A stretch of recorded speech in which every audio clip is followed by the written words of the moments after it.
It's Sunday morning. You just survived a week that would break most people.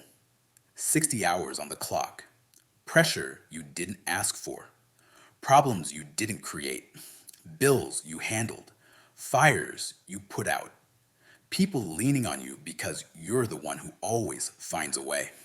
Now it's finally quiet.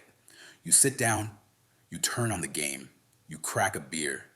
Your shoulders drop for the first time in 7 days. And within 5 minutes, it happens. The sigh, the look, that tone that turns peace into a provocation. Must be nice to relax while I'm doing everything. You weren't even resting long enough for your nervous system to catch up before your rest became a crime. Listen carefully. This isn't a "women are like this" speech. This is about a specific type of partner, a specific pattern, and a specific dynamic that a lot of men live inside without realizing what it's doing to them. Because some partners genuinely cannot tolerate a man at peace, not because there's a real emergency, not because the house is on fire, not because you're failing, but because your calm triggers something deeper, something emotional and automatic that has less to do with fairness and more to do with anxiety, control, resentment, and a belief system about what men are supposed to be. The irritation isn't logical, it's visceral. You sleep in on Saturday after overtime all week, and suddenly the kitchen becomes a construction site. Pots bang, cabinets slam. No words, just noise. A passive soundtrack that says, if I'm awake, you should be awake too. You watch YouTube for 20 minutes, and now there are 17 urgent tasks that apparently cannot wait. Trash, groceries, a project, a call, a thing that needs to be handled right now. You take a nap, and she finds a reason to vacuum directly outside the bedroom door, like she's trying to sandpaper your nervous system. And if you've lived this, you know the feeling. The moment you stop moving, the relationship starts shaking you until you move again. It doesn't feel like partnership. It feels like you're on call. I had a man tell me his wife could time his rest like a stopwatch. If he sat down longer than 15 minutes, the request would start. Not necessities, not emergencies. Just, can you just? Tasks that could have waited. Projects that didn't exist 10 minutes ago. Small demands that weren't really about the thing. They were about interrupting the rest. He worked construction, hard labor, day after day. She worked part-time retail, but somehow his 30 minutes on the couch was framed as laziness, selfishness, weakness, like recovery was a moral failure, like rest was proof he didn't care. And then come the comments that don't sound like requests. They sound like character attacks. Real men don't need naps. My ex never sat around like this. I guess you're too tired to be a man. Today. Those aren't random insults. They're targeted. They hit the exact insecurities society trains men to carry. Your value is your output. Your worth is your usefulness. Your masculinity is your productivity. So when you rest, you don't just become a man on a couch. You become a man violating the role you were assigned. And some partners can't handle that. Not necessarily because they hate you, but because they built their sense of safety on a specific image of you. Always on, always producing, always carrying the weight. When you power down, it feels like the foundation shifts. And instead of dealing with that fear or discomfort, they try to control the environment by controlling you. Here's what you need to understand. In many of these relationships, the real conflict isn't chores. The conflict is what your rest represents. Your rest represents autonomy. Your rest represents boundaries. Your rest represents a man who is not endlessly available. And for the wrong partner, that feels like losing power. So why does this happen? Why does your peace trigger some partners? There are a few reasons, and most of them have nothing to do with the dishes. First reason, anxiety hates stillness.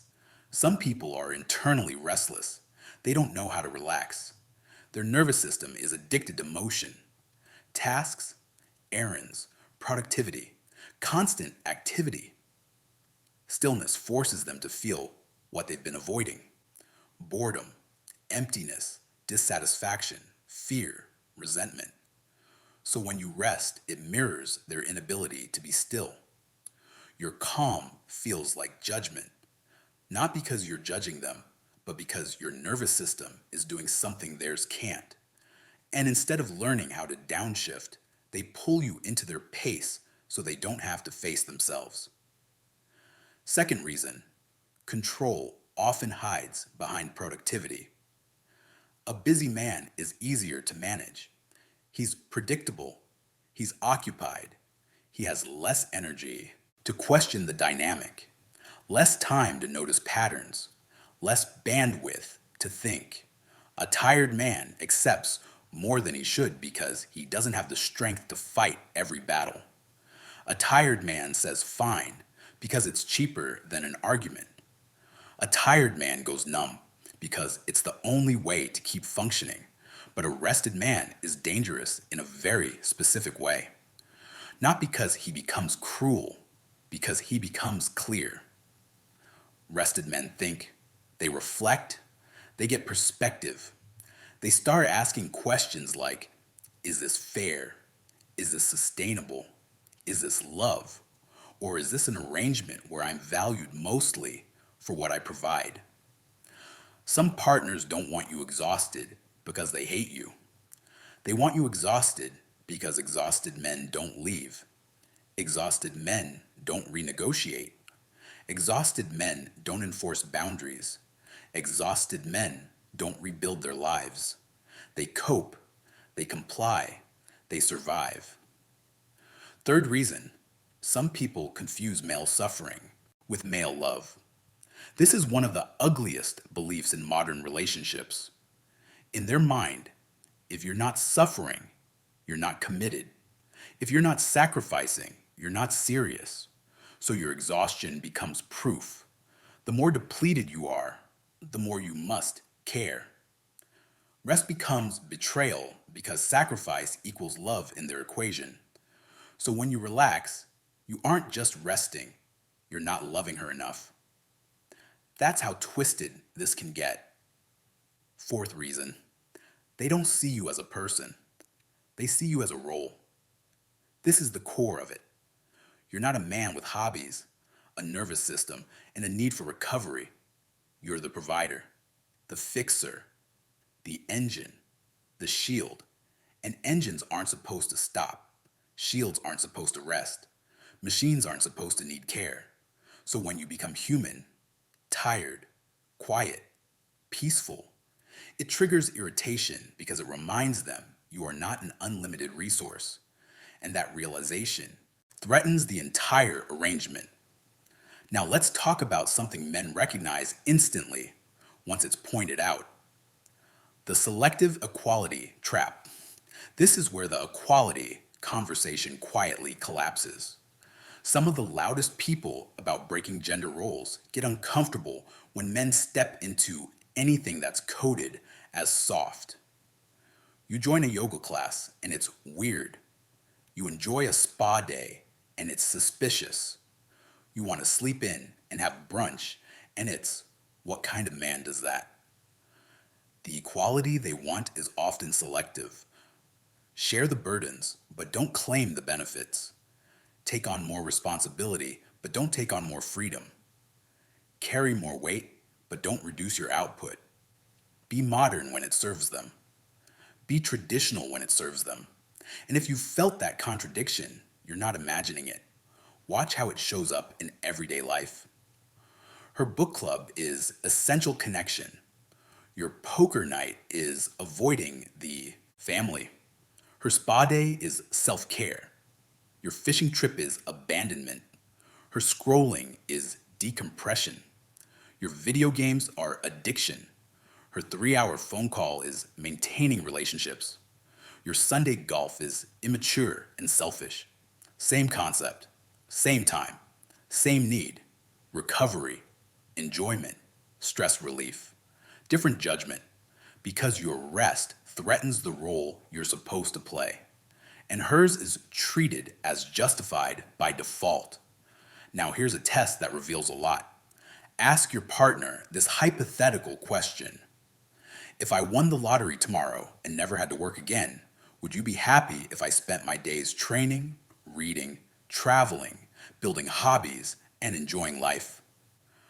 A lot of men assume the answer will be yes. No more stress, no more pressure, right? But watch the reaction. Some partners won't be relieved. They'll be disturbed. You can't just do nothing. What about goals? That's lazy. That's not what a man does. And in that moment, you learn something important. The money was never the point. Your freedom is the threat. Because a man with time is a man with options.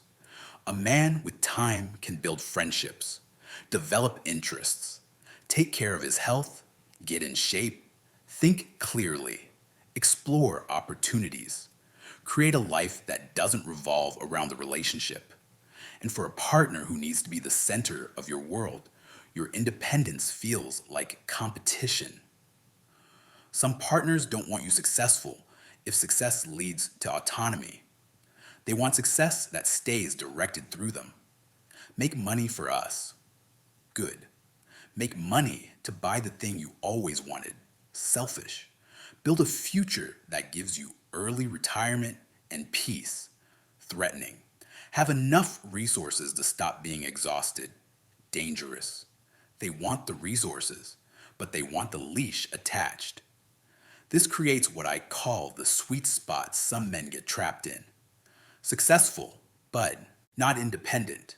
Strong, but not self-directed. Capable, but not autonomous. Useful, but not free. Powerful enough to provide, not powerful enough to walk away. And the moment you drift outside that zone, either by becoming too ambitious or too relaxed, anxiety kicks in. Pressure increases. Criticism grows.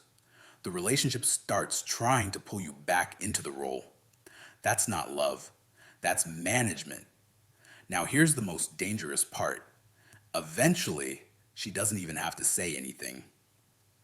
You start policing yourself. You can't sit down without feeling lazy. You can't enjoy a hobby without feeling selfish. You can't take a nap without hearing an invisible accusation. You can't relax without anxiety. That's not just a relationship problem. That's psychological conditioning. You become your own warden. And the cost is brutal. Men already carry stress differently. Many men are trained to swallow discomfort, convert it into work, and call it responsibility. But there's a limit. Without recovery, the body collects the debt. High blood pressure, sleep problems, irritability, burnout, lower testosterone, weight gain, chronic inflammation, depression disguised as numbness, a shorter fuse, a longer list of silent resentments, a nervous system that never fully comes down. Some partners respond to male exhaustion with concern. Some respond with contempt. A man once told me he broke his leg at work, and the first thing his wife said wasn't, "Are you okay?" It was, "How long until you can work again?" That's not a spouse responding to a person. That's a supervisor responding to a machine. If you're paying attention, you'll notice something else. This dynamic has timing. Your peace doesn't just get interrupted. It gets targeted. Friday night, you think you'll rest. Saturday morning, there's a list. Sunday afternoon, an emergency. By Monday, you're more exhausted than you were on Friday. The weekend becomes unpaid labor. Your job never ends. It just changes locations. And if you confront it, there's often a clean, manipulative reply. How can you relax when there's so much to do? But notice what's hidden inside that sentence. There will always be something to do, because something to do becomes the weapon, a moving target, a justification that never runs out. If the standard is everything must be finished before you rest, then you will never rest, because life never finishes. There is always another errand, another upgrade, another task, another issue, another demand. Some partners even manufacture drama during your downtime, not consciously like a cartoon villain, more like a nervous system that can't tolerate peace. Every quiet moment becomes conflict. Every restful day becomes tension.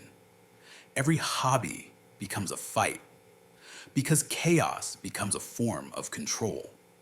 If you're always putting out fires, you never have time to ask who's lighting matches. Now let's be honest.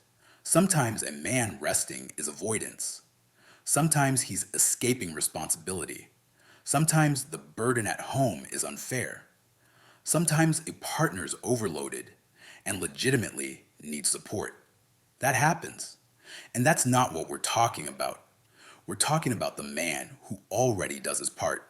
He carries weight, pays bills, shows up, handles problems, makes repairs, manages stress, protects the family, and still gets punished for recovery. He can't breathe without being audited. He can't sit down without being labeled. In a healthy relationship, rest is respected because rest is strategic. A rested man is more patient, more present, more emotionally stable, more creative, more resilient, more sexually alive, more productive long term. A partner who truly values you doesn't see your rest as stolen time. They see it as an investment. They understand that you don't get a stronger man by draining him. You get a stronger man by supporting his recovery. But low quality partners view your rest as time taken away from them. In their mind, every minute you're not serving them is a minute you're failing. That's why they moralize it. A good man would be fixing the house. A caring husband would spend his free time with the family. A responsible father would work extra hours. Notice how rest is never framed as healthy. Rest is never framed as wise. Rest is never framed as necessary. It's always framed as a moral weakness. You're either working or you're failing. That's how exploitation talks. It takes a human need and turns it into a character flaw. Here's another truth test. Mention early retirement. Not I'm quitting tomorrow. Just, I'd like to retire earlier if I can. I want time. Watch the reaction. In healthy relationships, that idea brings relief and excitement.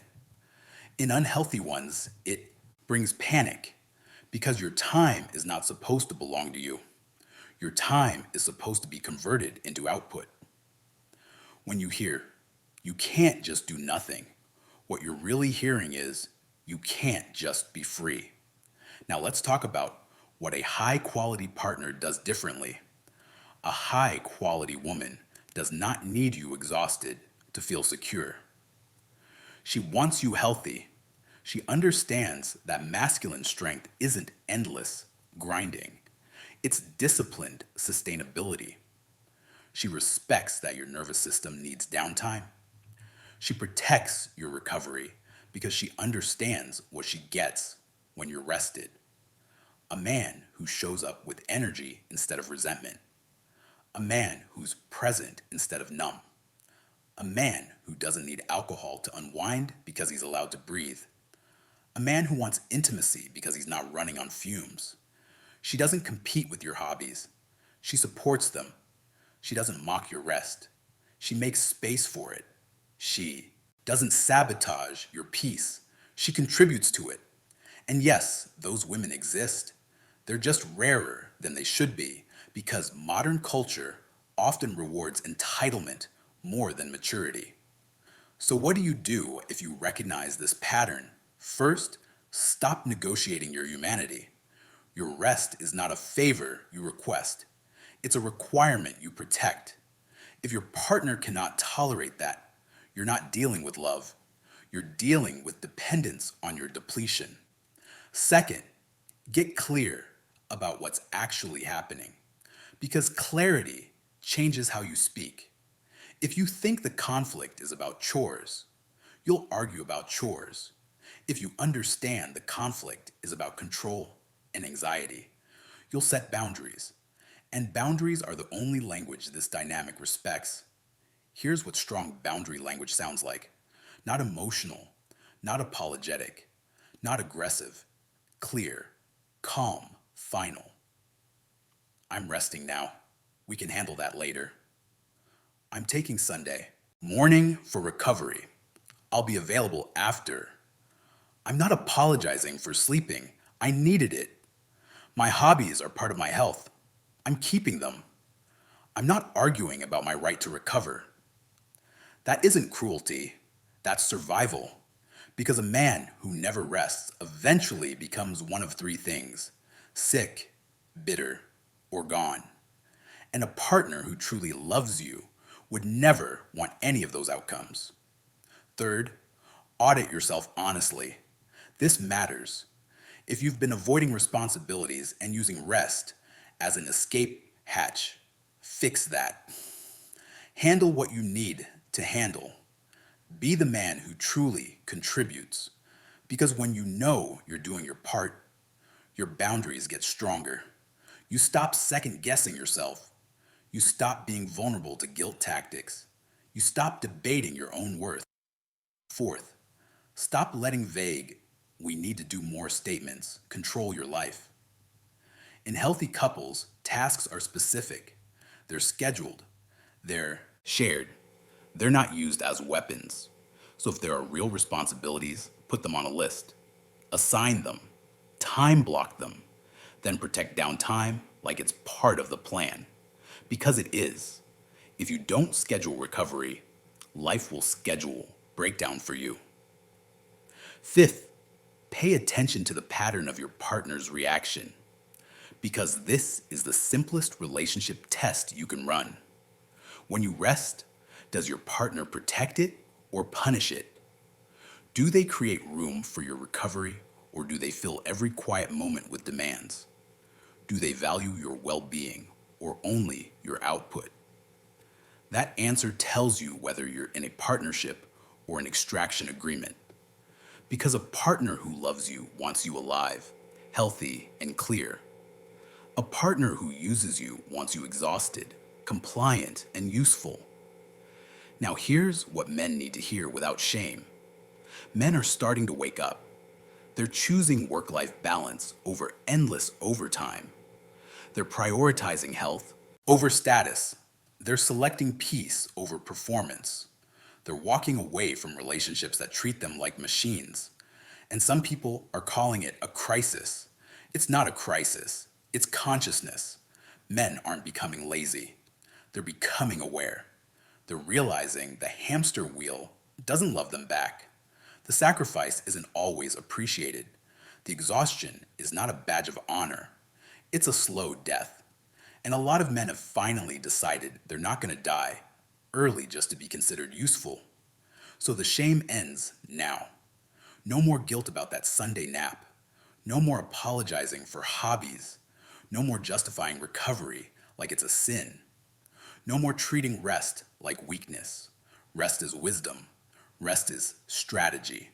Rest is what keeps you strong enough to build a life you actually want. A life you can enjoy. A life you're present for. A life you're not just surviving. And if a partner cannot respect your rest, they are telling you exactly how they see you, not as a man, as a resource. So choose accordingly. Now I want to hear from you. What happens when you try to rest? What does your partner do when you sit down, take a nap, or take time for a hobby? Drop your story in the comments. Men need to hear they're not crazy for needing recovery. They're not weak for wanting peace. They're human. And your peace matters.